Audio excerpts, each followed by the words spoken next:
L'analyse de Thierry Henry, quand le Barça s'écroule et la jeunesse déraille. Ce Classico, quel spectacle, ou plutôt quel signal d'alarme pour le FC Barcelone. Honnêtement, si le Real Madrid avait été plus clinique et avait vraiment appuyé là où ça fait mal, le score à la mi-temps aurait pu être un cinglant 4-1. C'est le reflet d'une vérité que j'ai dite dès le début de la saison. Cette défense barcelonaise est une fragilité. N'importe quelle équipe un peu organisée peut marquer contre eux. Si le Barça ne trouve pas une solution rapide et structurelle à ce problème, cette saison va être très longue.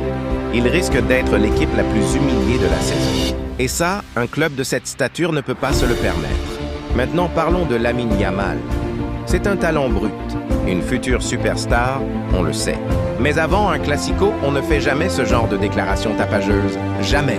Dire que le Real Madrid est une équipe qui vole et se plaint tout le temps, c'est le meilleur moyen de mettre le feu aux poudres, de motiver à 100% l'équipe adverse et tous ses supporters. Vous transformez un match déjà bouillant en une finale de Ligue des Champions pour eux. Le Real Madrid est entré sur le terrain avec un désir de vengeance, un surplus de motivation qui a dépassé les 100%. Ce n'est pas une question d'âge. Lamine est un joueur professionnel dans le plus grand club du monde. Son entourage doit absolument lui tirer les oreilles sur ce point. Il doit apprendre à contrôler son discours, son image. C'est impératif. Le Real Madrid a logiquement remporté ce Classico pour le plus grand bonheur de la ville de Madrid et de ses fans à travers le globe. Félicitations à eux. Mais pour Lamine, l'enjeu est là.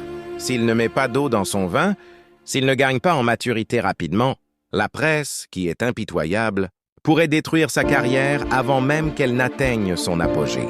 Il est trop jeune pour ce point, mais il est pro, et il doit agir comme tel.